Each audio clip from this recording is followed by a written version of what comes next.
Call the meeting to order. Pledge allegiance to the flag of the United States of America and to the republic for which it stands, one nation, under God, indivisible, with liberty and justice for all. Thank you all for coming tonight.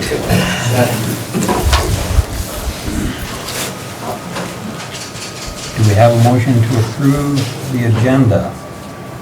Motion. Second. All in favor? Aye. Opposed? Motion carried. This time we have time for public comment. Any public comment? Okay. Consent items. Do we have a motion to approve consent items? Motion. Second. All those in favor? What, a Well, question? yeah, it was a discussion, there's stuff new in there that I haven't looked at. so. There's Oh. a question was raised about the high school boys basketball B team assistant. So I asked about that.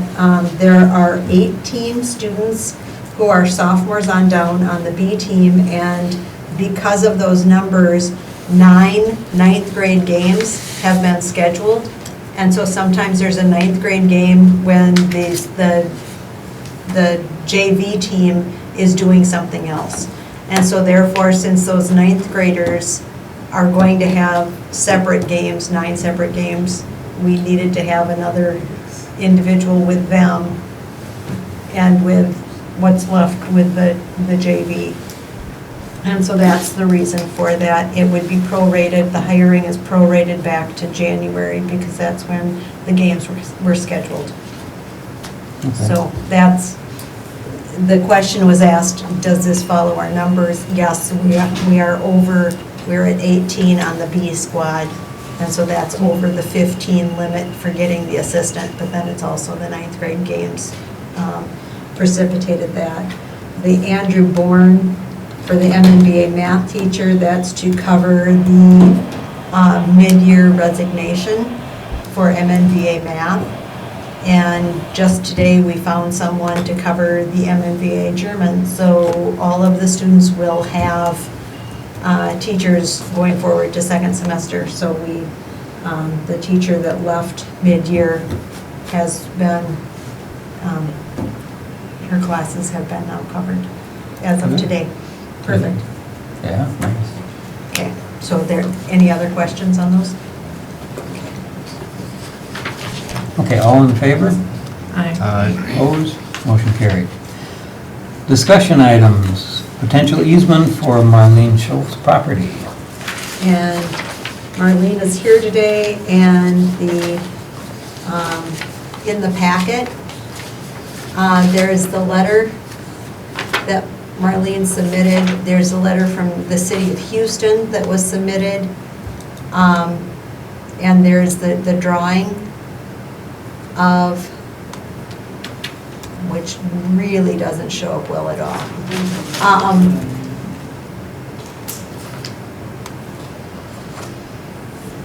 You scroll way down. There. What? If you look at, there is the bus shed right here, and so it's a section right in, is that? Yes. Right? Yeah. As soon as you turn the corner, there's a section here where the easement would be to come to West Jefferson. As you know, when we got the variance to extend the roof line on the bus shed, where the city street is platted and where it's paved, it's a discrepancy of about 10 to 12 feet. And so therefore, in the north-south lane of West Jefferson, the west side of the Jefferson is supposed to be on the lot line. It is not. It's moved in about 10 to 12 feet, which is what Marlene's asking for the easement. Now, the sticking point is that that area is part of that ponding area, that we have documentation from the Army Corps of Engineers as far as the areas that are designated ponding areas. And so when I was asked about this, I did talk to Marlene, and I did also have the same conversation with Christine Peterson at City Hall, that we would need to have a letter from the DNR first saying that in granting an easement, it's not,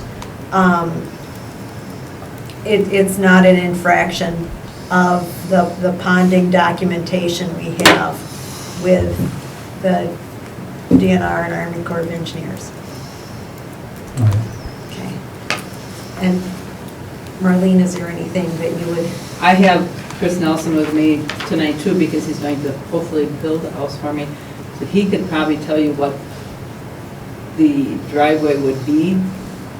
Chris? It's Span Creek, basically. We're not gonna try to disturb anything in the ditch, so we really shouldn't affect the wetlands at all. So, we like to start from the road edge and bridge over the top, everything without putting a culvert in there. So everything would flow as it is underneath.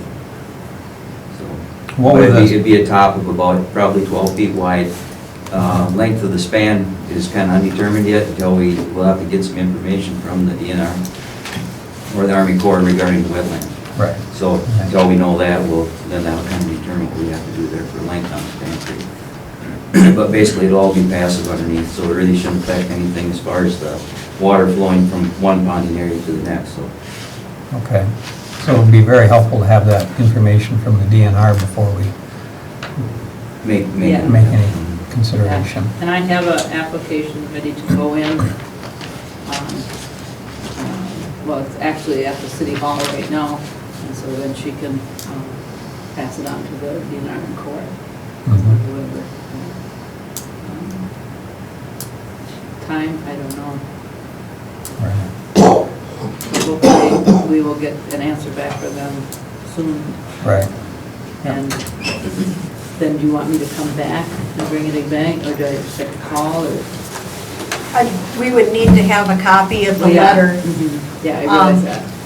And then, since we've got it as a discussion item now, once we have a copy of the letter, then it could go to, since it's discussion, we don't have any action on it. But Yeah, since we've right. discussed it, once we have the letter, then it could move to old business, and then we could act on it. Okay. So, Corinne, would we, like, checking it against our documentation, would we have to run it through legal too, to Yeah. ensure Yeah. that we're, so we have the DNR stuff, and then? Right, and then it's, as soon as I get the letter from DNR, that's when I call Maggie, who's our district attorney, and then also, I think the insurance company probably has to weigh in as well. So that'll take some time after we get, Mm-hmm. after you get the approval. Mhm. Yep. When were you thinking about building? When? Hopefully this spring. All right. So I still have a couple months. Hopefully it'll get done. Yeah, but you understand that we can't. Yes, move- I understand yeah. that, yeah, yeah. No, I know what you're saying. But I just thought, I gotta get the process going, so Okay. you're aware of it. And so that when it comes, if it comes, it won't take so long for you. Well, thank you for bringing it to our attention ahead of time and not at the last minute. Yes, Yes. right. Thank Exactly. So just, I don't, you probably, are there other options for a driveway access, or have you looked at those or not? Yes, I have another option that I don't care to take, but I do Okay. have another option, So there are. which is be on the west side of that, which is my actual long driveway right now. Okay. And you But I'm do, selling, you know, I'm selling. So that's not a problem. Okay, so I'm just wondering what other, and you do realize that by having the driveway there, like during football games, there might be people parking on either side of your driveway. Oh, yeah. Yeah. I don't have a problem. Yeah, There's not much parking space there because it's very, yeah, they park on the other side, but you can't park there without going in the ditch. Yeah. Anyway, yeah. there is no shoulder right there, down further there is. Okay. Okay? Thank Anything you. else? Thank you. Okay. Good luck. Okay. Yeah, good luck. Thank you. Yes. It'll be tough, yeah. And then we have to check it off, and check it off. and check it off. Okay. Oh, All right, Better take my purse. Sheriff's Department, Alice presentation. and you've got Officer Matt Seitz here. Yep. Hello, everybody. My name's Matt. I'm with the Houston County Sheriff's Office. I was asked to come here by Joe and Corinne, and you guys have had, and the chief, of course. And the reason why I'm here is because of the sheriff and because of your chief. Mark Inglet supports the Alice program 110%, as does the chief, and Brett, your local law enforcement. And I gave a talk at the Houston Fire Department. It went really, really well. Started the conversation about what's happening during these active shooter situations and what our response is going to be. And last spring, we did, that was spring, right? Get my timeline a little mixed up when school's in and out there. But we did a mock drill with the Caledonia Caledonia High School, and we did that for a couple of reasons. Obviously, to mainly to see where the holes in our plan was going to be, to see where we needed to train more, what our big issues that were going to be. We want to, before an active shooter event, you don't want to find out that day that you need a resource and that you don't have access to it. And we also had Tacticam was a big sponsor for the day. They came in, they put in, I think it was like 25 cameras, so we kind of captured it from all different angles. We had EMS responding from Houston, Fire Department responding from Houston. We had outlying areas, Eitzen participated, Spring Grove participated for manpower reasons, obviously, and depending on how many victims we have.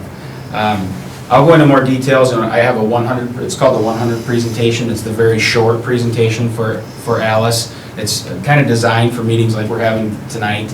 But first I'd like to just show the Caledonia video that we produced. That video is 5 minutes long, and it's a good video. And obviously, step by step, just to preface this took us about 3 months to develop the full mock training, okay? This had to do with entities that you didn't even think you needed, and a lot of communication, obviously, with the school, and it was an undertaking. I was kind of taken aback at first, but we made it come together in a big way, and that was just due to everybody, working together and consistently communicating, and it worked out really, really well. So we just want to watch this video. Like I said, it's about 5 minutes, and I think it'll kind of explain. 100 reported incidents at schools involving guns. There were 57 confirmed school shootings resulting in death, many of which you did not hear about.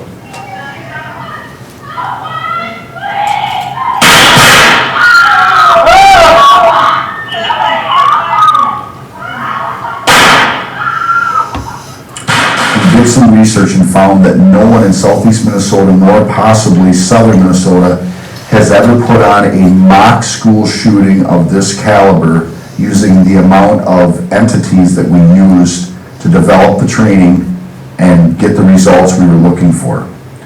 So during our scenario, we had 2 shooters inside the school. A third shooter was asked to leave the school with a gun in a backpack and attempt to get that gun to our safe zone.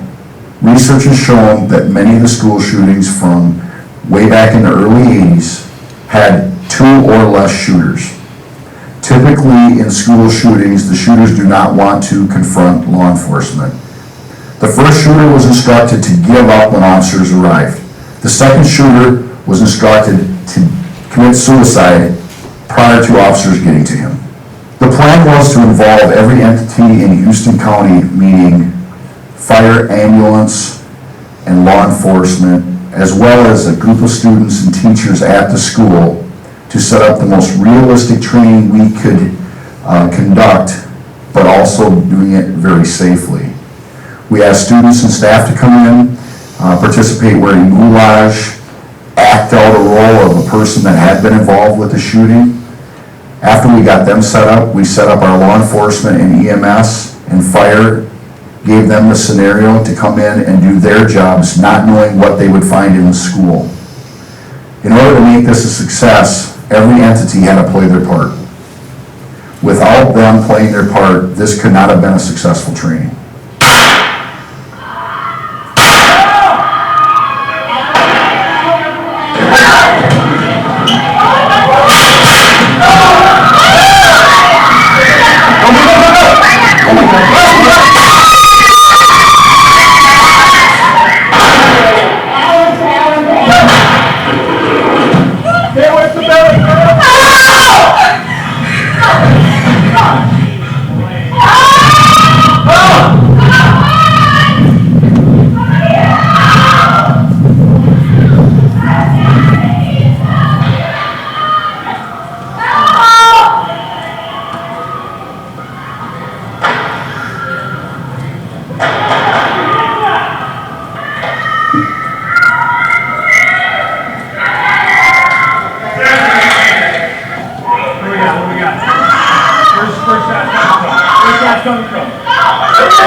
You cannot predict or stop a school shooting when it occurs. But if we can control this much of that chaos, we're better prepared and have the ability to save lives.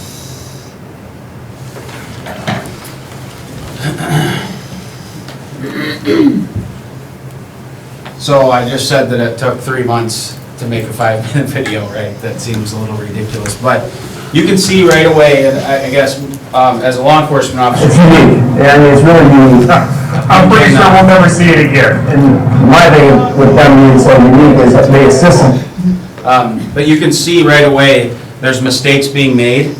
There is, you can turn the lights back on, we're not gonna show another video right now, thanks. My computer wanted to. Yeah, but you can see the mistakes being made by the officers. You can see the, even as one of the officers started to say, one of the victims is going outdoor R, right? And he starts to say the wrong words. And what I'm trying to explain here is when we're under stress, every single thing changes. Every single thing. And if we don't get our kids and our staff practicing the proper way to evacuate this building or to barricade the proper way, there's going to be a negative result. That's what it comes down to. You guys, the staff at the school, and the staff at the school did have the ALICE training, and there was a huge response. And I think that everybody is on the same page down here at this school. We talk about it often. Me and David, me and Brett, we talk about this school often. We've had a situation where kids in this school have made threatening behaviors. Okay, so we just need to be prepared, right? And how we get there is practice. You might have a plan in your head what you're going to do under stress, but when there's a gun involved or there's people's lives involved, stuff starts to change fast. I'm just going to go over really quick the ALICE 100 presentation. ALICE is just an acronym: alert, lockdown, inform, counter, evacuate. Now, these do not have to be done in that order. Alert is pretty important, right? We want to know who's in the school. Lockdown, we don't want that to go away. Right now in many schools is just a lockdown policy, no matter what's going on, okay? And why that can be bad is because our active shooter, our bad guy, knows that. When you're locking everybody in a building and you're telling them they can't leave, what does that do for the shooter? It traps victims. He can breach the door and he can just go and he can go back and forth and he can kill as many people as he would like, okay? Before, what was the one on the western, the college? I'm trying to think of the... Virginia Tech, sorry, Virginia Tech. I have so many in my mind. Virginia Tech, they saw him, the shooter, at the firearms range, weeks before, shooting pieces of paper like this, bang, bang, bang, bang. He had lined them up on the ground, and everybody's like, what is that? Well, what does that simulate? That simulates our kids, our staff, hunkering down in one spot, right? And they're not trained to do anything except hold still. And he knew that. He was going to take advantage of our old tactics that came out of the 80s. That's where that tactic came from, to lock down in place. That came from California because they did drive-by shootings in California. And when the threat is outside of the school, it makes sense to lock the doors and hide in place. But now we have an active shooter inside the building. Okay, it no longer makes sense to if kids can get out the back door, why are we telling them to lock in place? During Columbine, the same thing happened. There was a young student, she sat 20 feet away from an exit door and listened to the other students be murdered, and she was told not to leave the library. Okay, 20 feet. All she had to do was walk 20 feet and run out. There's an exit door, probably 60 feet past the exit from the library. So we have to be really careful on how we're training ourselves under stress. That's why we did this mock shooting. You saw the officers. You saw their tactics. Did they seem controlled? Did they seem concise? Were they able to make the decisions that they needed to make to preserve the sanctity of human life in that building? That's the question, okay? Inform. We have an intercom system. We want as much information out there as quickly as possible. There's no code words, all right? We don't need to, yell muskrat across, the intercom, right? Because then everybody's like, what the heck does muskrat mean? It doesn't mean anything to me because I'm the electrician that was just hired to put, I'm a contractor on the school premise. But now, if it's Alice, there's an active shooter in the building, everybody needs to get out, right? We're delivering the right message. So when the shooter knows, we know, it doesn't matter that the shooter knows that we know he's there, okay? So no code words, inform. We're going to get as much information out as possible, as quickly as possible. Counter. This is the part that gets a little fuzzy with people, but what that is that is a situation where we distract the shooter. The shooter comes into this room right now. We're not going to all just sit in our chairs. We're going to take that laptop. We're going to throw it at them. We're going to take chairs. We're going to throw it at them. Anybody that's ever shot a firearm knows how hard it is to hit their target. It's very difficult with a pistol. Very difficult. All right? But if you have a chair that was thrown at you, you think you can shoot somebody accurately in the head or the heart? Pretty difficult. Okay? So we teach the students and the staff, if they are confronted and they are within the vicinity, we teach them to whip books. We teach them to throw the laptops. And then the last thing we teach them is what's called a swarm. Everybody in this room, if that bad guy enters that door right now, we can all rush him and just all grab a limb. You grab a leg, you grab a leg, I grab an arm, you grab an arm. Can he continually keep killing? No, he absolutely can't. And if he does shoot one of us, could he have done it accurately? Okay? 73% of the time in the United States when you get shot, they can fix you. You're going to live 73% of the time. But if we all sit idle in our chair and do nothing, there's a very good chance we're going to be murdered, right? And evacuate. This is the number one thing to remember. If you can get out, you leave. You leave now. You don't look back, you run. Okay, that applies at a school, that applies at a movie theater, in the mall, with your family, wherever you are. And I feel really strongly about this ALICE program because I feel like we're teaching our kids what to do throughout their entire life. Okay, we're catching our youth at a time when we can teach them a new skill, and we can kind of put a little bit of that warrior culture back in our culture and not just be sheep to the slaughter. Okay, you can go on to the next slide, and we'll kind of buzz through them really quickly. You can go to the next one. 25 years of mass shooting events have yielded a national average response time of law enforcement to an active killer scene. How long do you think it takes the law enforcement officer to get there? Some people think it's 20 minutes, some people think it's 30. I'll guarantee you during the event it's going to feel like 45 minutes. But the national average is 5 to 7 minutes.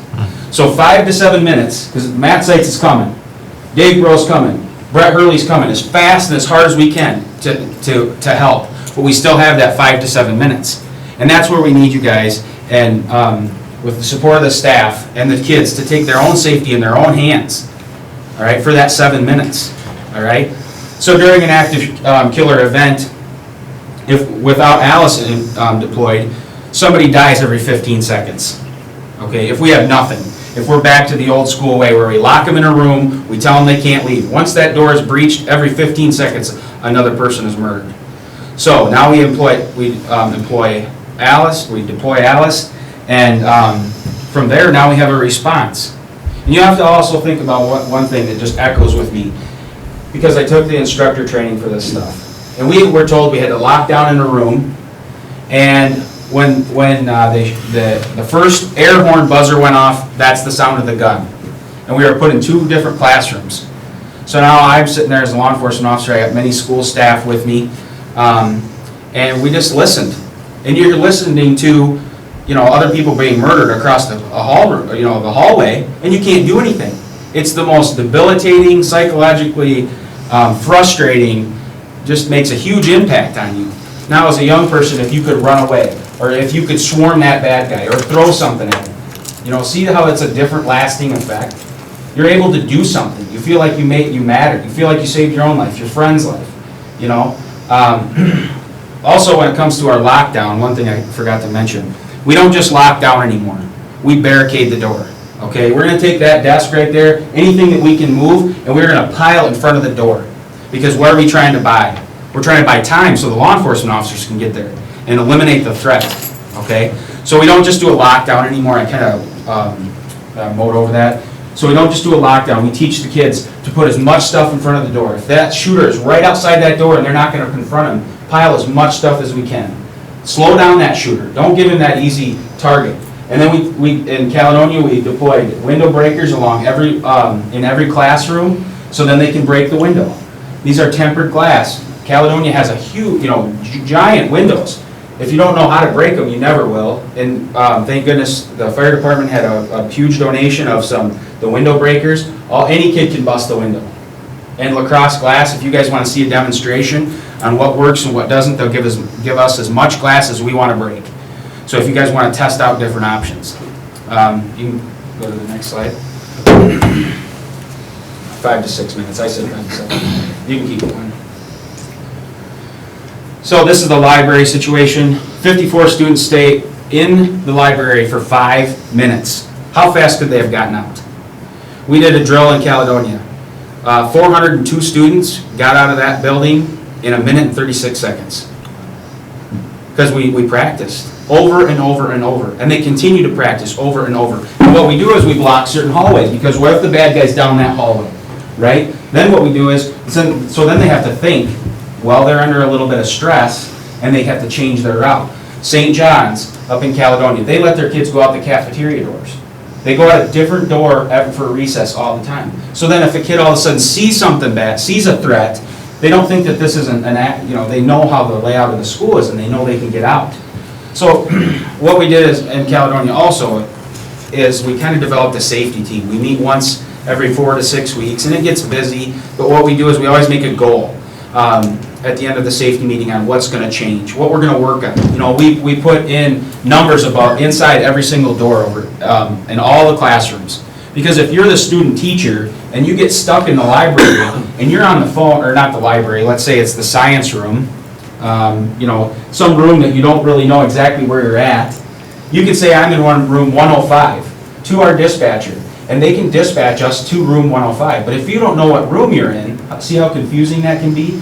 And again, add the stress, add the guy with the gun, okay? Are you gonna be able to describe the room? Or he or she can just look above the door and say, it's room 105, I need help, I see the bad guy, he's right outside, we've barricaded the door, we're coming, okay? So it's a conversation like that. We try to do things that make sense, we don't waste a lot of time, and we try to deploy things that are gonna impact the situation. It's okay to leave after, but not before. Again, why do we say it's okay to get up out of the library when the bad guy's either dead or gone, but we don't tell them it's okay to leave beforehand? It makes no logical sense. Again, we're back to the 80s. We're back to that old school thinking, the threat is outside. If the threat was outside, of course we would lock down the school. That makes complete sense. We're gonna have an officer respond to your front door and everybody inside is safe. But if the threat is inside, it's in the building, we gotta get out. Next. Keep going. Keep going. You can go through these couple slides here. Department of Homeland Security, what do they suggest? Get out, hide, take out. Okay, take out, meaning our swarm, right? They're throwing stuff at the bad guy. Next one. Every agency, keep going. NYPD, evacuate, hide, take action. They never say to sit. To sit is to die, to stay in one place, okay? Homeland Security, same thing, run, hide, fight, on down the line, keep going. Ohio Attorney General and Safety Task Force recommends lockdown does not mean standalone defense strategy. So if you're locked down in this room and you can't get out this window, maybe there's a bad guy out there. What are you going to do next? Can you get ready to swarm? Can you get ready to throw things at the bad guy if he breaches that door? And that's the conversation that we have with the older kids. And we even have a curriculum for the very small children. We start reading them books. And it's not about, we don't scare them. We talk about how preparedness is safety. Okay? And there's a great author, I can't remember her name standing right here, but she's fantastic. And in Caledonia, La Crescent, a couple of the other schools have started to develop their curriculum for the really, really small kids. All right, having a secondary locking system on a handicap area where the kids have a disability, or have even an injured staff member who's on crutches. Can he or she run outside? No. But can you give them it looks like a wedge, it's a piece of steel. They're really easy. All you do is slide it right over that actuator right there. It's really simple. It slides over and it binds these two pieces together right here. Right? They're $35, $45. Now can the guy get in? Nope. And you have us coming, okay? These windows here, they can put a film over the glass. It's minimal cost. It's really inexpensive. And you can shoot through it. It's not bulletproof, but you can't bust it out of its frame. So now the shooter can't just come in here. If he's shooting through the door, I got the extra lock on the door. I can hide up against this wall. Can he shoot me? No. That's the conversations that we continually have. So you can go to the next one. Next one. Here's the opponent's concerns. There will be more than one shooter. That's about 2% of the time. Very, very few active shooter situations have more than one shooter. Why is that? The reason is because kids talk. They can't keep their mouth shut. Right? They talk to each other. They put it on social media. That happens all the time. We had a bomb threat here not too long ago. That kid ran his mouth, told another kid, then another kid. So even adults can't keep their mouth shut. All right, so we know that there's usually one shooter. If they evacuate, they could run into the shooter. Absolutely. What we do when we train this is we use the Nerf gun. Some of you that participated in our Alice drill remember me with the Nerf gun. I act like the bad guy. I come in with the Nerf gun and I start rattling bullets off. Okay, but as I'm trying to focus, I can't focus because you have what's called an OODA loop. It sounds a little goofy, but it's how your brain works. You can't focus on two things at the same time. Okay, so I come in, I'm focused here, and all of a sudden, Dave Bro throws a chair at me. I have to focus on that chair, react to the chair. Now I can't just go back immediately to what I was just doing. I can't focus. I have to start my OODA loop over. If you just look up OODA loop, it sounds a little goofy, but it's fascinating because it gives us that chance against that shooter. Okay? You guys can kind of read through these, and I'm sure you have questions and concerns of your own. I'm not going to go over each one. I know we're pressed for time, but I feel really passionately about this. I don't think that we're just giving just this school a safer environment. I think we are giving society, we're making society safer. When that mall shooting happened, when that church, gets the bad guys in the church, okay? There's only been a couple instances where a law enforcement officer even stopped the bad guy. Most of the time, they shoot themselves, or a citizen intervenes. Why? Not because we don't want to. It's because we have the 7 minutes. We have the 6 minutes.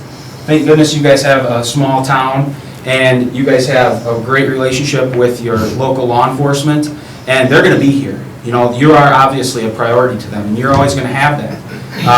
If a non-24-hour police department has that situation where they're depending on the sheriff's office, well, I could be in Brownsville.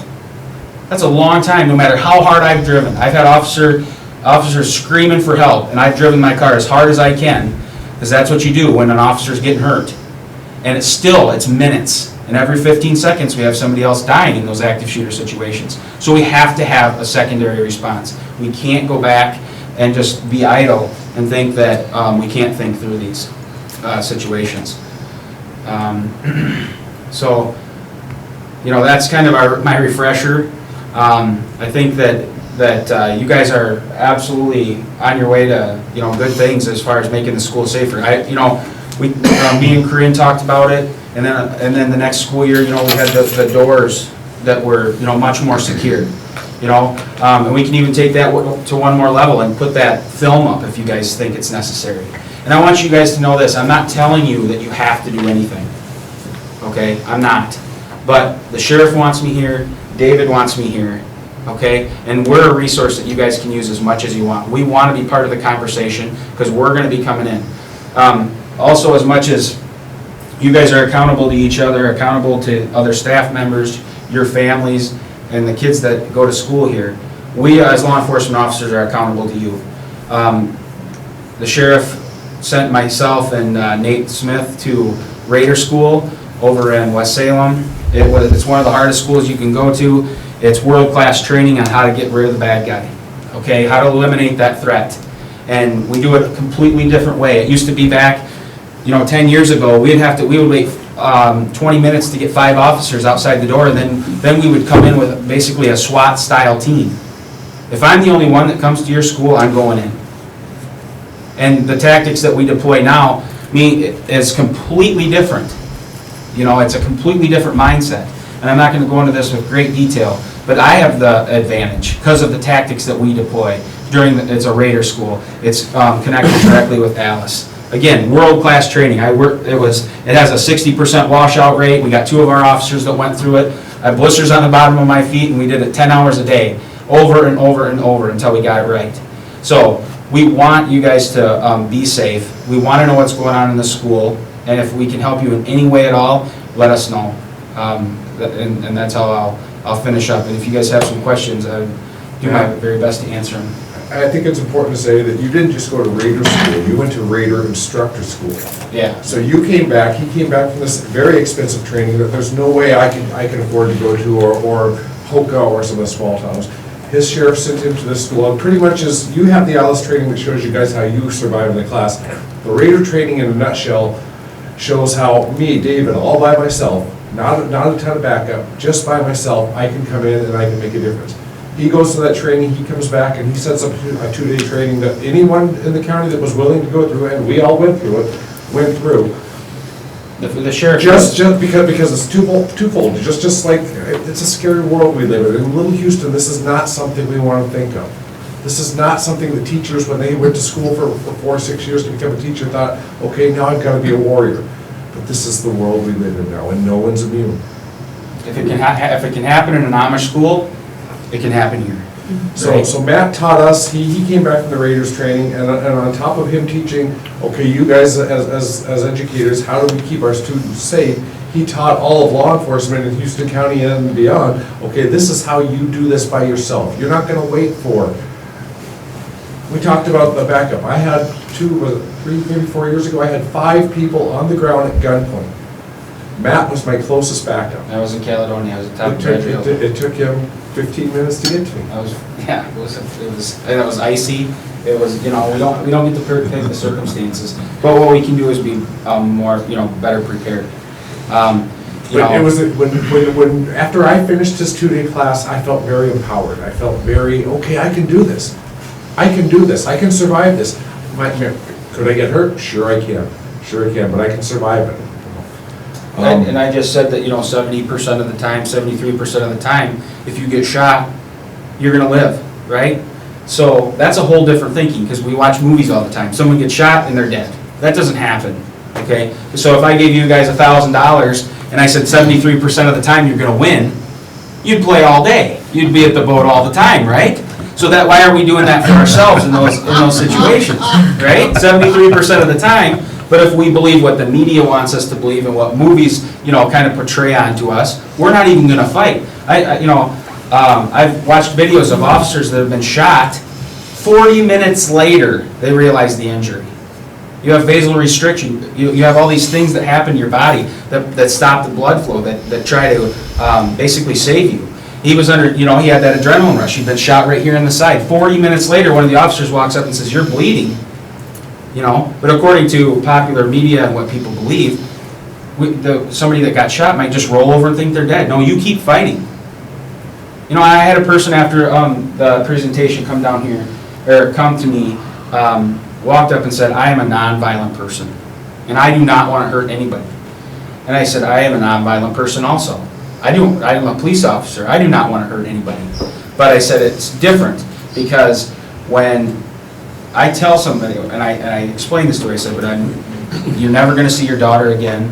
You're never going to see your son again. Your daughter and your son will grow up without a mother if you don't deploy this stuff. And it hits home, okay? And so we have a responsibility to each other in the community, and I think, again, the sheriff's office, the police department, we feel a responsibility towards we want to be accountable to you guys when this happens. And we want to work with the fire department. We want to work with the bus service. We want to figure out who's going to drive the buses during the middle of the day when all of our bus drivers are off busy. That was one of the bridges that we crossed in Caledonia and La Crescent. How do you find 5 bus drivers? Maybe we can use the co-op. Those guys know how to drive a bus. The fire department, maybe they can drive a couple of buses, And those are the conversations that we start to have. So then we deploy those, those solutions. And this is your school. I'm just the resource. So I appreciate you guys letting me speak. Do you guys have some questions? As a school and one of the largest entities in this community as far as where people gather during the day, what suggestions would you have for us to do as far as further training to work with the fire department and the police department and the ambulance crew, and to get all of those? Would you suggest we do that same type of training they did in Caledonia? I think it's important that you do. I also think that you don't have to make it as a big, you don't have to go to the full mock training. We could have the fire department respond, on a Friday afternoon and just position themselves where we want them. Then we could have the sheriff's office and the police department respond and figure out where our entrances are. And we could kind of build up to that mock level where we get, we had MedLink, Mayo 1. We called them to participate in the drill on that Saturday, and both helicopters got a call. We wanted every entity possible involved. So we don't have to, we can talk about it more and dissect what you guys want. A good starting point is just do your Alice drill. They take about 15 minutes, 20 minutes. The elementary did theirs in 20 minutes up in Caledonia. So they pick a day, they let the staff know, they don't tell the kids, they say this is an Alice drill, this is a drill only, and then we time it and we see how fast we can get our kids out of the building. What we also did is we pulled a couple kids back, and we didn't tell any of the other staff members, except the principal and the people that were running the drill, and those kids were accounted for like that. They had radios, they knew where those kids were. Something that you can elaborate on, because you know it better than I do, but look at how hard we drill for fires. Look at how The ceiling tiles are now made to where they won't burn. The carpeting is now made so it won't burn. The tables are made so they won't burn. Look at, we drill so much for fires. When was the last time a student died in a fire in a school? And you know the answer to that. It's been over 60 years. When was the last time a student died in an active shooting? A month ago? Yeah. So, and some of it is because, I'm sorry, what was the situation, where did that happen, where the officer, the guy with the butcher knife, it was at a college. Ohio State University. Ohio State. I'm listening to that go on, and they said lockdown in place, lockdown in place. So why are we telling people again to lock down if that's their only, that's their only option? What if there's 2 shooters, right? We don't know what's going on, and we're telling everybody to lock themselves in the building when we don't know where the threat is. How about if you can get out, get off the school grounds? That's his focus. He knows he knows where that's, the bad guy knows that there's gonna be many, many people here. It's just like your auditorium during a basketball game, right? Vulnerable. I don't like those at all. Because not because we're all, it's because not everybody's trained. Because if a bad guy walked in and everybody was trained, the whole crowd could just run at him, and what would he get? Maybe 1 person, maybe 2, but not accurately. How are you going to shoot somebody accurately when 30 people come running at you and swarm you and put you on your back and hold you down? That's a pretty difficult thing. And that's what I think, that's that skill set that we're giving the next generation, to respond in a different way, It's just, it's a phenomenon, and I think it's super important that we keep having this conversation. But having those quick drills is really important, and then we can ramp it up and we can do the mock with the moulage and all that later. And again, we want to debrief after that. We didn't do a very good debrief in Caledonia, and that's a lesson that we learned as instructors and as people that were putting it on. We want to do a debrief. So then, because I mean, I had goosebumps the whole time. The La Crescent officer walks up to me and he's shaking his head. He's pale white. I mean, it was as real as we could make it, And afterwards, we should have done a more detailed debrief. Again, we learn as we go. Okay, we'll do it next time. But making sure everybody's head is in the right spot when we're done. But I think doing these short, quick ALICE drills for the elementary kids, for the high school kids, and just making sure that they have those rally points, that we're accountable for where they're going to be, and have those discussions in each classroom. If this rally point is compromised, where can we go then? Well, we're going to move off into the neighborhood. We don't care where the kids are for that amount of time, because we know they're safe, because the bad guy's here, right? Again, just starting to have that conversation and get those good ideas. This is your school, and you guys can make it exactly how you want it. We just need to continually have that conversation. 2 more real quick points. Me and Matt and Todd were talking, what was it, maybe 3 weeks ago about this, and about how quickly Caledonia got his kids out. So Todd took the challenge. Okay, let's do a fire drill. Let's do it right now. How quickly did you get all your students out? It was 1 minute and 5 seconds. Yeah. It can be done. It can be done. Second thing, you say, what can you do now? If you see something fishy, report it. Today I had one of your elementary teachers call me and say, there's something that just doesn't look right outside. Something just looks fishy. This is today. This is a few hours ago. I called Brett. Brett went and found him. Picked up one person had 4 warrants, and they were both under the influence.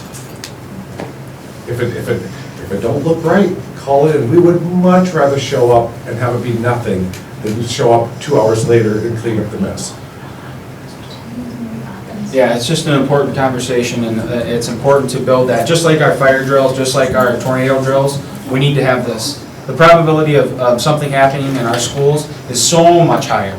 It's astronomically higher than a child being burned, or hurt by a fire. That's why we've been so good at fire drills for so long. Nobody's gotten hurt for a really, really long time, thanks to all the equipment. You have sprinkler systems installed. You've got a great fire department, highly trained. And so now we just need to take that initiative and transfer it to the active shooter situation. And, again, we're your resource. Use us as you will, because we appreciate being part of the conversation. And we even want to do that Raider, if it's possible, we do our Raider training right in your school. So now you have every police officer in your community that's familiar with the layout of your school, that knows where the gym is, that knows where the home ec room is, right? We want these police officers, as they're entering your building, looking for the bad guy, to know the layout of the building. So, there's a lot more we can do. So I appreciate you guys letting me speak. I always go too long, but it just keeps going and going for me. I'm pretty passionate about this topic, so. But if you guys have more questions, you know how to get a hold of me. Matt with the Sheriff's Office, David has my information too, and I appreciate you guys letting me speak, so. It's hard to swallow as educators. You didn't sign up for this. My daughter's a teacher. My daughter's a teacher in California. You didn't sign up for this. But this is the way that it is now. And we can either bury our heads in the sand and hope it doesn't happen to us, or we can be prepared and not let it happen to us. But as educators, businesses are attacked way more than schools are. They just don't make the media as much. The numbers are quadruple what it is in a school. So if you guys get sick of this environment and you go somewhere else, it's still a skill, right? You still, any building can be attacked. So it's important to know wherever you are that it applies. So I appreciate you guys letting me speak. Thank you very much. Thanks.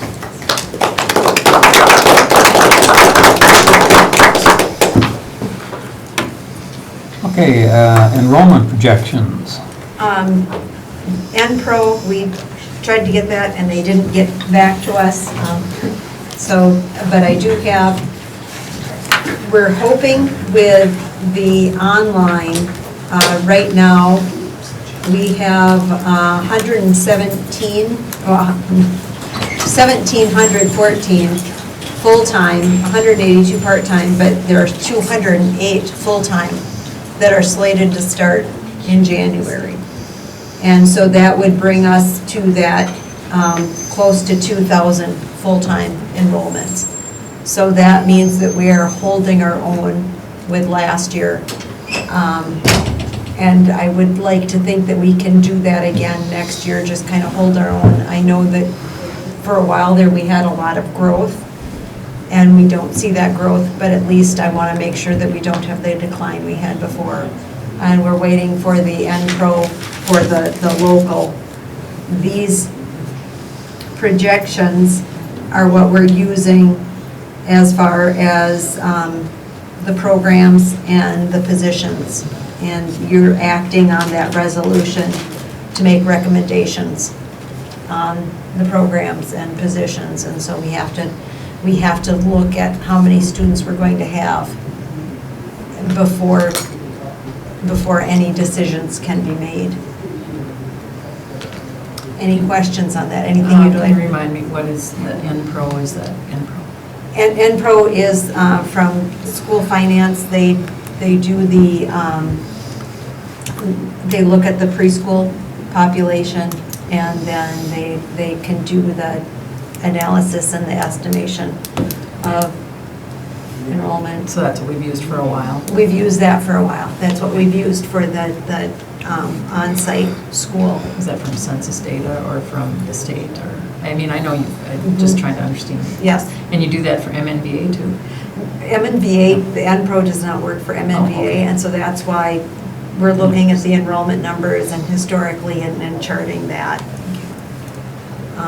But we did have 2 larger families move out of the district now, and so that's why the NPRO that we had prior to this is no longer accurate. When you lose 10 kids with 2 families, that It's a big hit. it's a big hit. Will you send us those projections? Yes. When you have them? Yes, as soon as I get the projections, I will send them to you. Okay, facility committee report, I'll take this one. Thank you. We talked about what to do with the open lot, and the current plan is to build a 3-car garage, and the plan is to have one of the classes build it. And what we are waiting for now is estimates on materials. The garage itself is planned to be a 3-car garage with each bay separated by plywood separators, and each bay will have its own walk-in door. And it will be positioned pretty close to where the old one is, with the required setback from the alley. Is that like a 5-foot Yes. setback, something like that, yeah? That way we don't have to try to get a variance. So why are you building the garage? We had the garage before, and that was housing different vans. Right now, we've got I think, 2 vans that are taking some of the stalls in the bus barn, which means that I we thought they were can't, over by the band room in that garage. there are 2 there. Okay. And we also have we have a food service van, we have the I just was wondering if it made sense to have it away from most of where the people would be, you know? well, and if the preschool needs a van, it was always the one, yeah, I get preschool that, van but- that was there. That's one.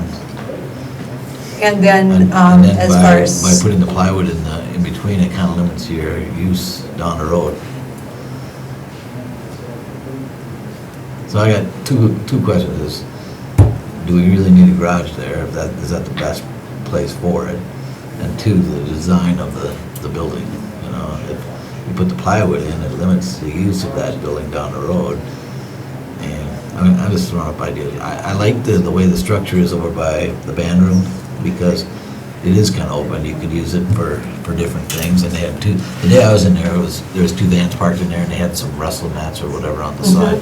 So, you know, And there is storage the Right, yeah. walk-in storage is on the other. Would you So rather have that? I'm just opening, I mean, I don't know what I want. I'm trusting Gary and them guys. I'm just What's bringing the up questions. idea of Yeah. separating? So we can use some for storage, and there can be different storage there too, because we did buy the pod, but that's not a permanent. So your idea is to separate it so that you can use it as storage and somebody can go get a key without going into the storage area, right? Right. Yeah, I think it's separation, lock separation. Mhm. I thought that would provide more flexibility. It is a more convenient location if you need to temporarily move things out of the preschool or the elementary school than hauling them all the way down here. Part of that storage, that old garage, the antiquated electronics were collected there until they could be safely sent to recycle, right? Mhm. And we So- still need that, and so this spring, we are going to need some place to put. I mean, I know we're on leases and stuff, but there still has to be No, every. stuff that has to be Yeah. recycled has to be stored for efficient pickup and hauling. And we've got stuff that's waiting to go into the storage for electronic pickup down at M&VA office, and so we need to, but we have no place to put that yet, so now it's just crammed and filling a cubby in one of the office spaces. I mean, I know you have a storage place, sometimes it turns into a junk drawer, right? But I mean, there are That's what it places. does. Well, it does, but there are certainly legitimate needs, if you do it right, that there is a need to sort of move this stuff out of the working space to a temporary space and then move it, you know, not just. And there are some things that we have in storage that we only do use once a year, but we do use it once a year, and so it's prom decorations. Granted, prom is once a year, but it saves the class a lot of money to be able to store that stuff. I wonder what the value of that is versus a, $40,000, $50,000 garage, I don't know. But that's just one example. Yeah, That's I one just would like example. to see more detail or whatever, so that, if somebody come up to me on the street, yeah, it makes sense, I can explain it to them. What do you want to do with the lot? I don't know, maybe nothing for now, I don't know, I don't want to build it because it's empty, Well, I did not, that's what I'm understanding, is that it's not empty. It's a space that was used, maybe not optimally, but it was a structure that was used, that now without it. And maybe you're right, I just want to know what the plan is. What's the plan 5 years from now? I mean, maybe you don't know, but what is the plan 2 years from now? Well, I know what I'd like to do, but it's. What's that? I would like to build a wraparound program to have like a early childhood center right next to the preschool. But that's kind of, that might be considered a pipe dream by some, but that's what We I'd all like live to on see. dreams, you know, that's how dreams come true. Mhm. I mean, that's the thought that I was looking for, is that Well, maybe that's part of, Yeah. if we have the administrative board meeting, that we just throw out and brainstorm Yeah, pipe dreams for right, that. I mean, just throw them all out there instead of getting locked into something. right, that's all I'm saying. But on the other hand, if there's a need, we shouldn't deny the need. I'm not saying that there's not a need, but then the location also, does it, where else could we put it, or? I So just- which way do these garage doors face? Alley, They face the, so the, You have to build it the so door the- faces, so you can drive right in from the Yeah. alley. And then the walk-in door would be on either end, and then one on the back. So you could have entrance to either, any one of the So would it be individual bays. vinyl? Is that what you're kind of thinking, or steel frame? I was assuming wood frame. Wood frames, With- vinyl outside? Yes, Oh, yeah. Yeah. Yeah, I don't think there's a need to go steel. no, Which instructor is leading the construction of it? Kyle Kaler. And he's confident in the students that'll pull it off? He, His backup plan is him doing it on the weekends? he's confident in the students being able to take his direction, and he is confident in his prowess in constructing a building. And having been in homes that he's constructed, I'm also very confident I of his am too. abilities. I think it's a great practice for the students too. I don't have a problem with That's- that at all. yeah, I'm that just was saying, where's it beside the gonna go? point. I thought What are we that- gonna put in it? The other piece of this we talked about was the concrete work for the footers and the pad would be contracted out to somebody. The students could help, but there'd be somebody else taking care of that. That's a good question. We have a pod sitting back there too. So then what's the three-car garage go? Do we own that pod? The pod is ours, however, that could be then auctioned off, or if it's something where we could move it and it could be storage for something else, or if there's, at that point, then we can look at the uses for that as well, because yes, that is ours. And, you know, is that something where we need storage for some things that we don't have room for in classrooms, and it's not something that they use all the time, and it's something that they use once a year. So we can discuss it all. Just to bring me up to speed, the situation with the preschool, is that the long-term plan to stay in the revamped? I mean, all I'm saying, the only reason I bring that up now, and I'm not up to speed on that, on the topic, but if that vacant space was then gonna be used for, if there was new construction pertaining to the school, or right now, everything is With the grant that we did to do the revamping of that building to convert it into the preschool, that if we ever do not use that building for a preschool, we would have to pay that grant money back. Okay, So right now, the long-term plan is that's that, and the That is- vacant that lot is is a that. vacant lot until used, yeah. Right, and- Okay. but there's always, if we wanted to expand the preschool, right now, we can't really do more than what we're doing. So we couldn't do, if we had 4K for all of the resident students, the existing preschool building is not large enough to have all of it there. And so at that point, then we would need to look at expanding and maybe doing the 4K in the existing preschool building, and then building something new to do the 3-year-old preschool, and having other things there. And so it's just, because I know we've got at least one board member that would like to do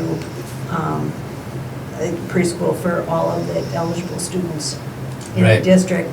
Right. Except to do that, we've got more students than what we can house Sure. in the preschool. And at that point, the only way to really do that is to build, so that we could have the sections, the number of sections we need, and they would have the space they need. So this garage is set back far enough so it wouldn't hinder any, It would not hinder any other development within that lot. And also we got with, the lots combined now? we've got all the lots, all the paper, you guys approved that, so all the lots are approved and combined to, now it's just 402. The preschool, existing preschool was lot 402, and the house was 410. So supposedly, by the way the city has them platted, it was 5 lots. So those are all now one lot, and the city number is 402. And the estimate on this garage? We didn't get that, I didn't get that from, it was basically what do you want, and then I know that the board chair has requested that, that bids come in from 2 different vendors. I think the labor will be reasonable. Yeah, just for the record, I think that's a great learning experience, and that the students are gonna enjoy it, and hands-on. Yeah, I was just And commenting. actually, the garage that's on the lot that's all by itself now on Elm Street, so Elm and Lincoln, there's just a garage sitting on that lot. That garage was actually built by the industrial arts class, I think in 70, no, that would have been in 70? Or the late 60s. Yeah, in the past, they built, I think in late 70s, they built a house in Rushford. They had a combined school, built a house. They've done things over the years, so Yeah. yeah, it's all good. Yeah. Okay, moving on to the next item we talked about was the preschool building itself. Needs a sump and some ceramic baseboards, and this will be able to be covered by HPS funds. We also talked about an alarm system for the high school, and 3 quotes have been received and evaluated, and the recommendation is to go with a quote from Custom Alarm. So we don't have an alarm now? I would thought we We had have, alarms. we have the alarm system. The alarm system we have now it's just for the high school building. It's a wireless system. It's not able to be upgraded. It's not able to be maintained if anything happens to any of the control panel. There's no way to fix it because it's antiquated, which is what typically happens when you have wireless systems and technology changes. I found out that the alarm system was old and out of date last month, and I was a bit taken aback, because since we had the entire project, I thought it would have been nice had I known, and we could have rolled it. Did they look at this, the guys that we had, the engineering group? UNESCO? Yeah. No, they I didn't. mean, how did they miss this one? I mean, I just We asked. had so many darn things to do. Well, come on, they're engineers too, you They know? spent days down here auditing. Yeah, and, how did they miss this? I don't know if that's one of the things that, When was this system put in, the wireless system? do you remember?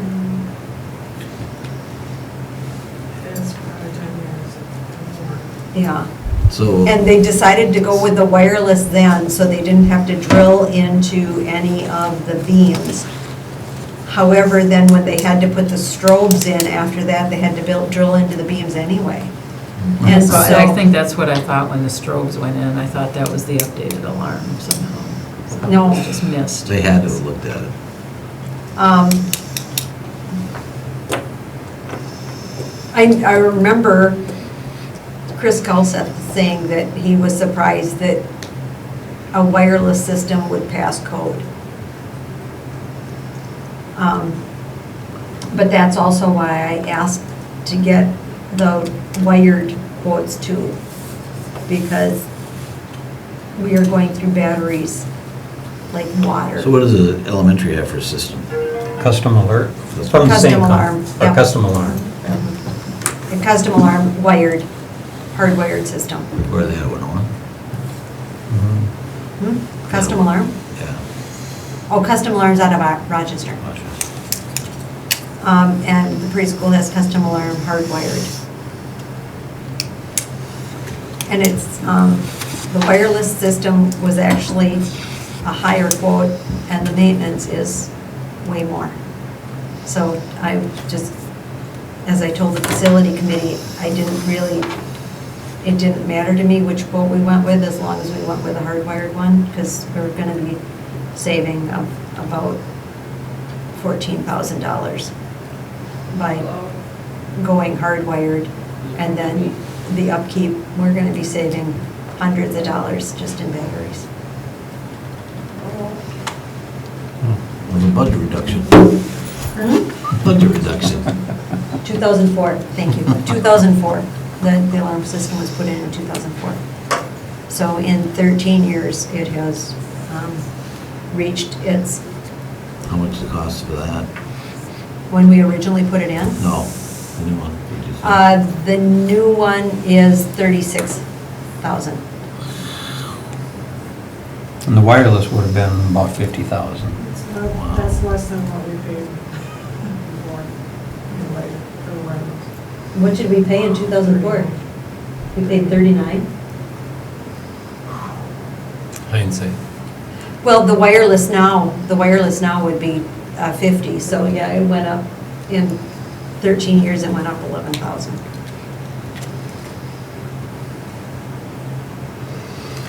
Any other Any questions? Oh, sorry. So backing up one, how does HPS cover funding, cover? There's, for early special ed, there's funding that we have for equipment that with the preschool. And, Not educational equipment, just, equipment necessary for the school.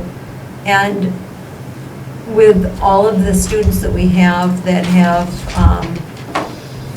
the early childhood special education students with autism, anytime that they had a huge problem when they were dislocated from the basement to the upstairs, and their routine got,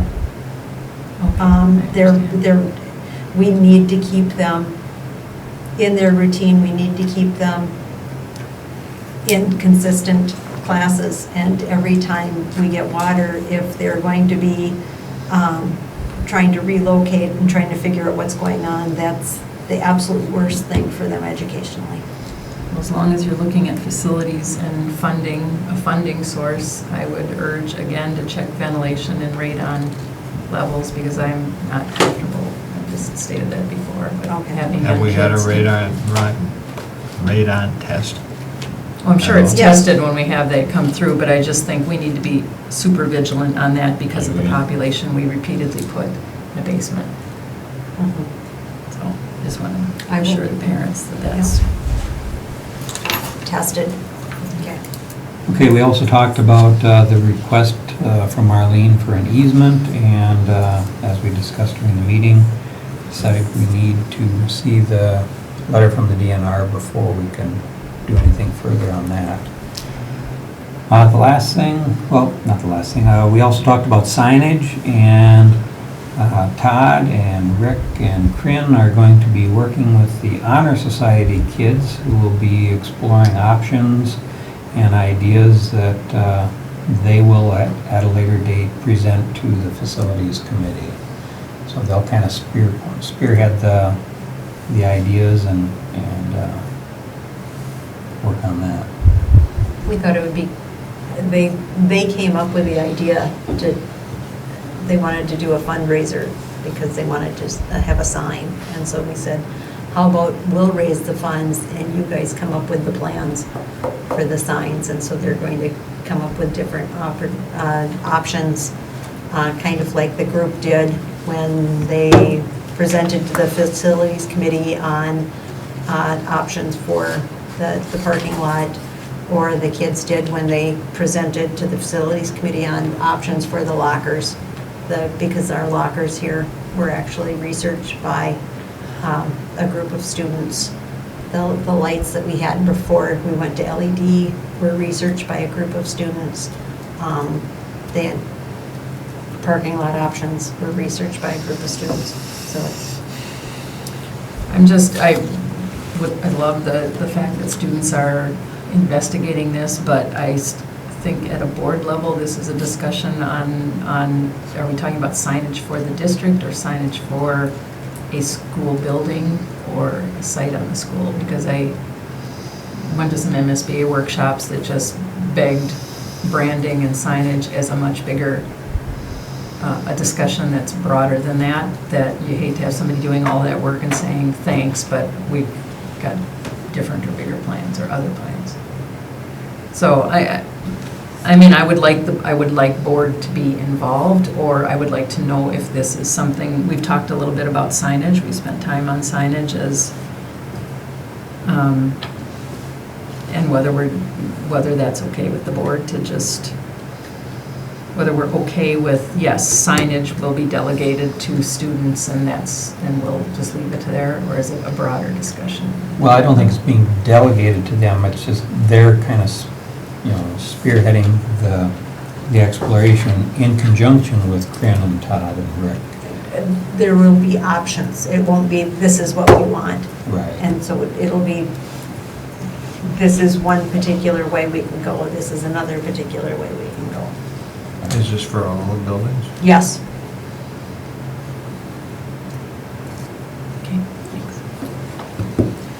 Okay, then the last thing we talked about was just a couple of tweaks still going on with some of the HVAC stuff. And that's it. Any questions? That was a long report.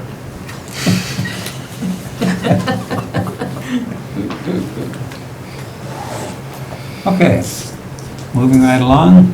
MSBA updates. Yeah, I have one. Okay. I kind of picked out my best one that I came to since we were already discussing it, and that is student board members.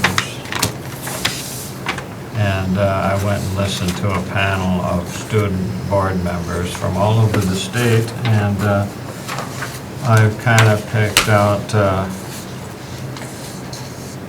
some of the thoughts that they had, and please excuse any typos in here. And, you know, the fact that the computer wanted to do something I didn't want it to do. But, you know, first of all, why have student board members? And these were 4 things I picked up, which I think we've talked about before. You know, the board gets a chance to hear what's going on in school. The students can give the board some input on some issues that directly affect them. It gives the students an experience of serving on a board. That's something that they can take through their life. And it gives the students an opportunity to get an interest in public service and volunteerism, which we can always use more of. Here was some of the assorted ways that different schools have selected members. Having interested students apply, providing a resume, and being interviewed either by the board, in some cases by the superintendent, by a committee, and then they're chosen for board approval. Oh, did you notice my need to have a policy on there? Yeah, I laughed. was a school where the student council actually advertises amongst the students for board members, and then they actually select and recommend them to the board. There was a school where the duties of the student council president and vice president they are the board members. So when you become student council president, you automatically become a board member. And a number of schools had two, so they'd be appointed as a junior, and then they'd serve the 2 years if they so desired. One of the persons said that some people would opt out after a year because it didn't fit their schedule or something, but normally they'd have like a junior and senior so that they'd have kind of an overlap every year. And having two students allows for the fact that if a student can't make it, you have at least one there most of the time. Or that's what they indicated anyway. Student members said they usually had an opportunity to either meet with the superintendent or the board chair before the meeting, so they kind of got filled in on what was going to happen. They were encouraged to participate at the meetings and to state concerns and suggestions, and they could attend committee meetings if they want to. And it was a very good presentation. The kids there was about 9 of them, and they were all quite enthused about being on the board, and some of them felt it was just good for their resume, and one was actually had graduated and had come back just to do this. She was going to college now, and she was involved in student politics there now, so. How big were the school districts from which they came? Everything from Austin to Houston-sized They were. schools, yeah. Did they talk at all about difficulty in meeting the obligation in a smaller district at all? Or? No, for the most part, they said that they usually had some kids in the school that wanted to do this. And so at these schools, it had become kind of the thing to do, some of the schools. So. In some of the larger schools, they had a number of kids to pick from. So. Well, Corinne, would it be hard to get people to volunteer for it? Students? It has been Yeah. hard. It's So it is. been, yeah. So it is hard. Would you like to be the student member of the school board? Would you like to have a root canal? Hey, Both the same answer. watch your tone.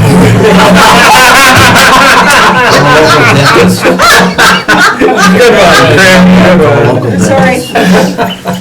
Maybe we're advertising it wrong. People see this as a good part of a resume for future job. And were you serious that we do need a policy? Well, do we? We may. We at least need some rules on how we're gonna select them.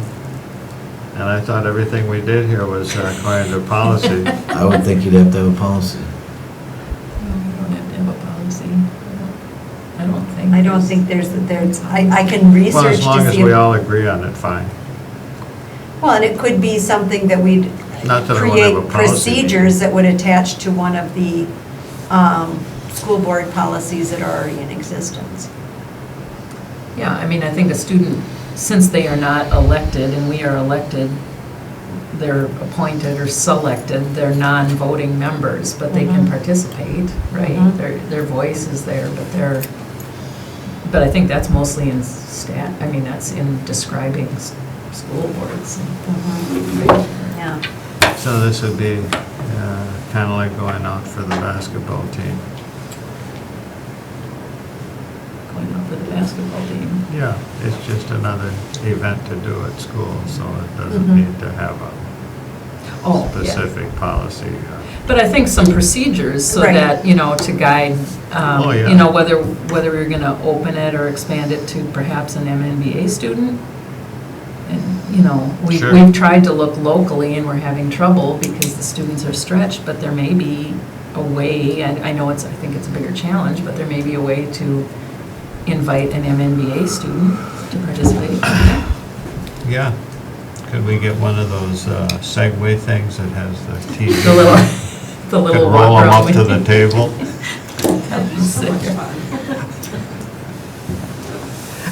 Do we have one of those here, by the way? We tried one out. I think it was 2 years ago. Yeah, you walked around, you I drove walked- around the elementary school. Right, didn't I you? sat in my office here and drove around the elementary school. Then when some of the elementary kids saw that I had a whole body, they were shocked.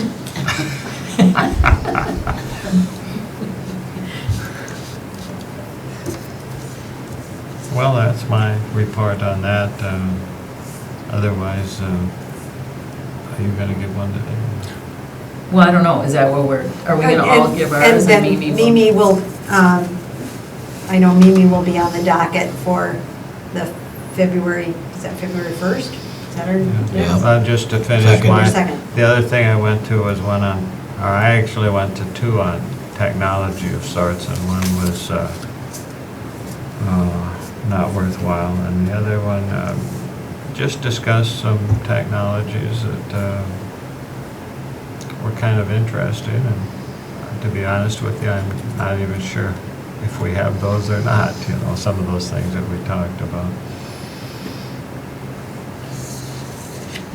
Michaeline, are you ready to go tonight? Yeah, I'll try to keep it, Okay. I'm not nearly as prepared as Dr. Ron, but. That would be unusual. So I do, you know, want to, I think that the leadership conference, when I've had the opportunity to go, has more often than not been a real good opportunity to be exposed to some sort of themes and, you know, to get information. So I think our membership dollars, we don't pay extra to go to that. It's put on, we pay for it, right, through membership dollars, but I think they do a nice job. I think they did a nice job this year. The theme was good. It was what, courageous leadership or something like that. And that's highly unusual among professional conferences like that, Yeah. not to have to pay. Not to have to pay. So it's nice when one or more of us can take advantage of that. I know it doesn't work for everybody all the time. I think everybody probably feels the same way, that they've gotten something out of it. Right. The opening session, the one thing I took away from the opening session was the fellow that talked, it made me aware of a site that I had forgotten about. It's at Harvard. You can go online and test your own implicit bias using your implicit bias for black versus white, gender roles. I've had fun with that. My son has poked a hole. There's a lot of opponents to this, but it was interesting to think about implicit bias. It's been and I think we just need to be aware in the world in which we live, you know, how we're operating from inside that we may or may not be aware of. I went to a session on World's Best Workforce, Every Child Succeeds, ACT, and Gifted and Talented. And it was an update on the requirements for the World's Best Workforce and Title II provisions in the ESSA Act. And I will be meeting with Corinne because I want to understand that better. I know that those sections were in the World's Best Workforce Plan, and I want to do what I can to sort of make sure that we are fulfilling it. So there is money for gifted and talented, and it can be used in different ways, and I'm sure we're doing that. It's like you with the technology. I think we're using it. It was like an awareness that I just have more questions about. I want to understand a little better. I thought it was pretty exciting to think about some of the things we could do. We're mandated to do a lot of things, but we have a lot of gifted students, and so are we, you know, making those opportunities? I think we are. We just had a spelling bee this week that was terrific. Another one I went to was on branding and marketing your district. Signage.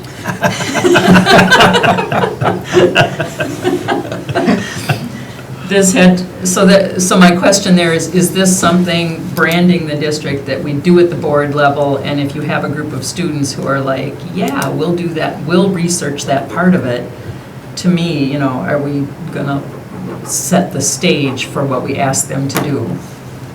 You know. Anyway, it was on the hard work, but maybe not so much money, at least from their point of view, to tell your story. Things like if we redesigned our motto, leading and learning, and just had leading, learning, and some other word, or if we took our mission and took develop, discover, develop, and achieve, and just took each one of those words, put them on banners, tied them to Houston Public Schools, and started to tell our story of how we help our students discover, develop, and achieve, and community members.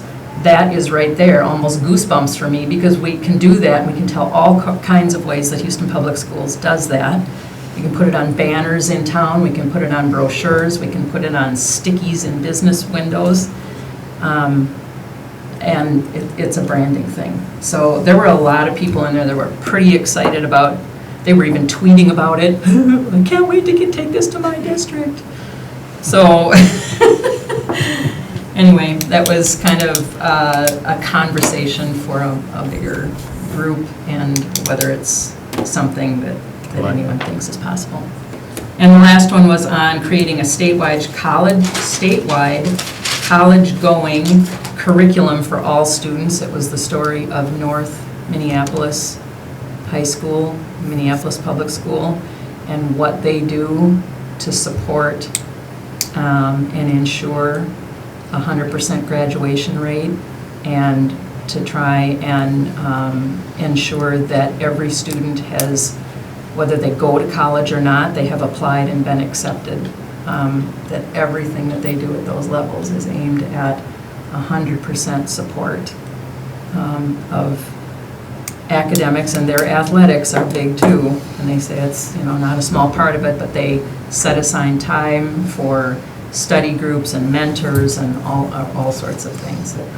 Again, I think that many of these things we do. I'm just not aware of them all. But it was kind of inspiring to think you can put your priority on that and make it happen if that's your priority. So those are I was kind of inspired. Yeah, I had two other comments. We had a greeting from the National School Board Association president, and she was exciting. She was excited, you know. Yeah, she was excited. But she made one comment that just kind of stuck with me, and it's die empty, which sounds kind of morbid, you know, but she went on to explain that don't stop using your talents until you're dead, and support what's good in life, the school. So I really like that. And then we saw Alan Page at the end. Yeah. And, I mean, he's enthusiastic about school, and he had kind of an emphasis on the importance of getting these kids through reading at an early age. And his one little story was that when he was a Viking, and the lineman had to read the playbook, which had big words in it like very and you should Tackle. block. Defense. And out of the 9 linemen, 5 of them could not read the playbook. They didn't have 3rd grade reading skills. And then we concluded by saying that we believe that Mike Lean and I saw Alan Page at one of these things 30 years ago. He was? We were there. Yeah, we were there. They showed the... We were there. 30 years ago. So. Yeah, his message was uncomfortable for many, but it was relevant to the importance of education. Yep. Except in education, we should never get to a point where we're comfortable, because comfortable means that we're being stagnant, because it's every day there's something new, And we have to continually remind ourselves that we are educating the students for a life we don't yet know exists, for careers that do not yet exist. And so if we're not constantly working at trying to find better ways to prepare them for the unknown and to find better ways to really help them learn how to problem solve, to learn how to be critical thinkers, to learn how to learn, we're doing them a disservice and we're doing ourselves a disservice, because we owe it to them to make sure that we are doing everything in our power to provide them with the tools they're going to need to succeed in life. And how to survive with all of these tools. Well, and today with the sheriff's department coming here, there are things that kids of today are exposed to and have to know about that personally, my leave it to beaver, upbringing, I never had to think about it. But then there was always the crawling under the desks. Well, duck and cover, sure, But it always seemed like that was That the. traumatized me in first grade. Well, but it was always happening, it was going to happen somewhere else to someone else. And I don't think our kids have that, our kids don't have that innocence anymore because they know it can happen here. And so we need to do what we can to make sure that they feel like they are empowered enough to really grab a hold of their own future. Okay, I will do mine next week or in 2 weeks when Mimi's back. Okay, let's move on to old business, fiscal year 2016 audit. We need the board to approve the audit as it was presented at the last meeting. Motion to approve. Second. I always thought that was not a actionable thing. The audit is done and we received it, but it's fine to approve it, but I feel like I asked that before. Don't we need to approve it? And the answer was, well, it's presented, you just have to, it's presented to the board. And technically, do we have to have board approval? No, but at least now we'll have a record that you have acknowledged, other than just, right, you have acknowledged and you approved the audit as it was presented. So it's for my own documentation purposes. Any other comments, discussion? All in favor? Aye. Opposed? Motion carries. Resolution directing the administration to make recommendations for reductions in programs and positions. This is just the annual resolution?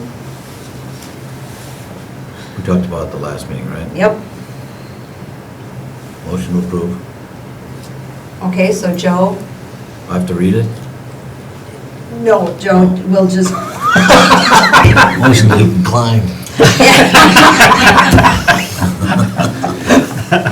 Is there a second? Second. Any discussion? I thank you for looking at the enrollment projections, and so that I know, not that I would have questioned how you were basing it, but it's good for the public to know that what you're looking at in trying to roll that crystal ball and make those calls. Mhm. So I appreciate being made more aware of that, that's all. Okay. All in favor? Aye. Opposed? Motion carried. Policies for second reading. Motion to approve. Second. Discussion, all in favor? Aye. Opposed? Motion carried. New business items for discussion and approval. Audit services request for proposals. Okay, this is just to request them to give us quotes. Oh. Every 3 years, we have to do this. We don't have to? Oh, the board chooses to. The board, For professional services, you don't have to. Yeah, what about? oh, okay, I'm sorry, thank you. For professional services, the board can just choose one, but the board prior to this has requested to see what else is out there. Last year, year before, we did ask about going out for bids. Have the charges creeped up or been a cause for concern from Clifton It Allen? seems to me the last time we did No. this, the other ones that didn't look like. I think the past discussion was just that it would be a good thing just to see what the going rates are and what other numbers are. And the due diligence type of thing. I don't deny, I agree with that. And so, So you need a motion for this proposal? Well, we'll do it next, or. no, yeah, it's just, this is just Review. so we can send the letter requesting different proposals. So you want a motion, you want us to Yes. vote on this? Okay, So need a To motion. shoot, Okay, Joe, I second it. second? Yeah. Oh, and to pick which ones to send it to, because there's, do we want to send it to, There aren't that many probably to choose from, right? Pardon? There aren't that many to choose from, is there? 4? 4, 5, Five. whatever, yeah.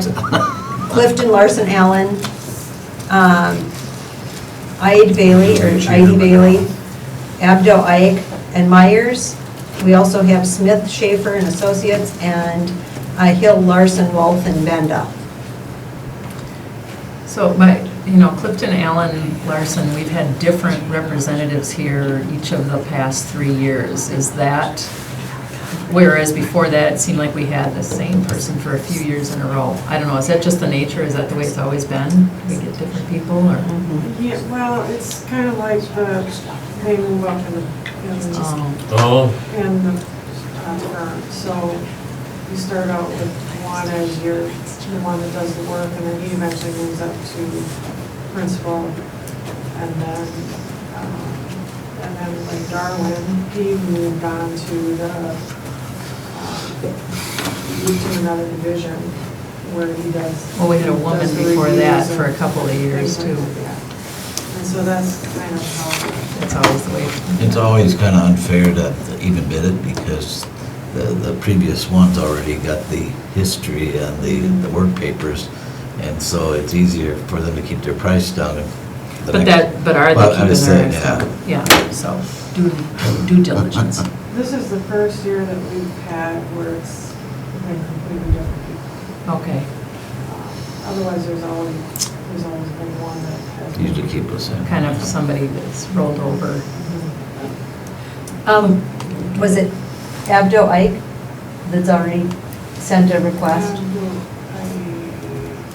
One of them already said that they. I would like that. Yeah, Abdo Ike has already requested that we send a request for proposal to them. Do it, why not? Doesn't hurt. Yep. Any more discussion? So, all 5? Might as well, some of Just a them. letter. Probably, Hill yeah. Larson is an Iowa firm that is moving into Minnesota more. But they've got firms, or they've got schools in the southeast, or the southern part of Minnesota. But they're from Iowa.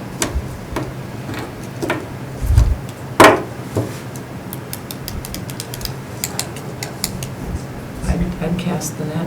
I'd just Okay. cast it. So if that could be reflected in the motion. Cast the net. Well, to send a letter to all Yeah. 5. That was a good use. Right. Okay. Right. See who stays in the net. That okay, Joe? Yep, Okay. So who made the motion? I made the Joe. motion. Joe made the Ron? motion Ron second. Ron did the second. for all 5. Yeah. Perfect. Thank you. All in favor? Aye. Opposed? Motion carried. Announcements. There's a legislative forum, once again, I can't attend, so if any of you are going to go, please let Ann know so she can register you and you can get your breakfast. And right now, Jeremy Miller will be there, Greg Davids will not. Of course. Next thing, next week, January 23rd through 27th, is Paraprofessional Recognition Week as decreed by Governor Dayton. So I would just like to publicly say that we will be recognizing our paraprofessional staff next week. How many do you know how many we have? I'm sorry, I didn't mean to put you on the spot, but I'll call I know. Marcia or Kelly tomorrow and find out. Don't you mind going to do something special for them? You have in the After past. I learned that last year, when you made me made me aware of it, I sent an email to all of Yeah, them. they're pretty appreciative of it. I think there's about 20. So I just tried to tell them that you had told us and we were aware of it. And I just said thank you for me. I wasn't Yeah, speaking for the board. I know, but it was meant a lot, I think, to them. Oh, well, good. It was sincere. I do Yeah. think they do a lot of hard work. Oh, no, they do a lot of work, and we couldn't do the other things that we do without them. And it's also Snow Days week. Oh, wow, that's exciting. We're having a whole week of snow days. No, We've had bite enough your of those. tongue. Already had a week, How many more days do we have I do- before we, a couple weeks. Plenty, we do? yeah, because Okay. it's looking at the hours, We're okay. we're okay. Can we When are discuss? we doing the calendar? Oh, we approved the 17-18 calendar last year, and so the 18-19 calendar is in the works right now. What is the procedure for calling a snow day? Like, I know you called 2 hours late the other night, even though the weather was horrible, and everybody probably assumed that it was gonna be off the next day. What is our procedure? Sleepless nights for the superintendent. On the phone a lot with, Because you got people with daycare, I'm sure you got Randy and people with Todd. daycare, yep, trying to find daycare for their children. and we understand We that, knew so it was, if we if knew it was gonna be, I mean, come on. No, we did, because we were, the other area superintendents, I'm texting and calling the other area superintendents, we're calling the county shop as far as the highway, Because you called it at 6:30 in the morning. I mean, that's pretty early in the morning. because county shop said that there was no way they could get out. And I'm so, just saying that, well, what changed, I mean, because from that night when we knew for sure we were going to be at a minimum 2 hours late. well, I got that, but, And then it was,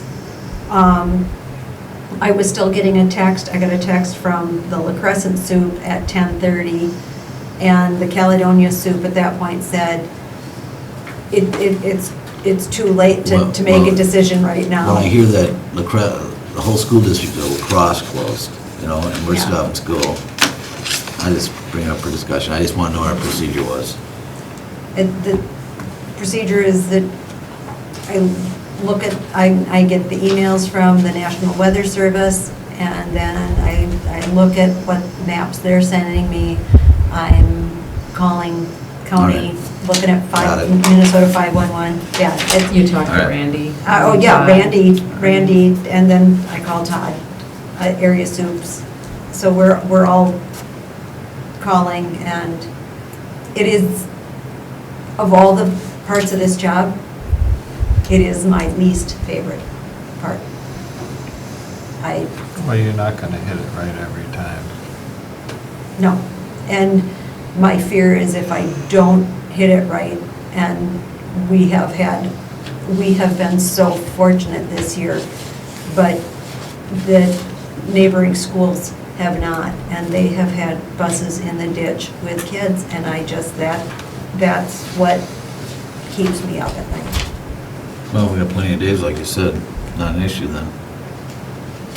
Well, I hear from just as many people complaining if we call school I and get it, then too. it turns out to That be they that coulda we had shouldn't school. have, No. Why did we not have school today? I haven't gotten much of that this year. No, No, this Because year, everyone has been worthwhile. We need to be cautious. All right, anything else? Motion to adjourn. Second. All in favor? Aye. Meeting adjourned. thank you so much. And did you get that receipt?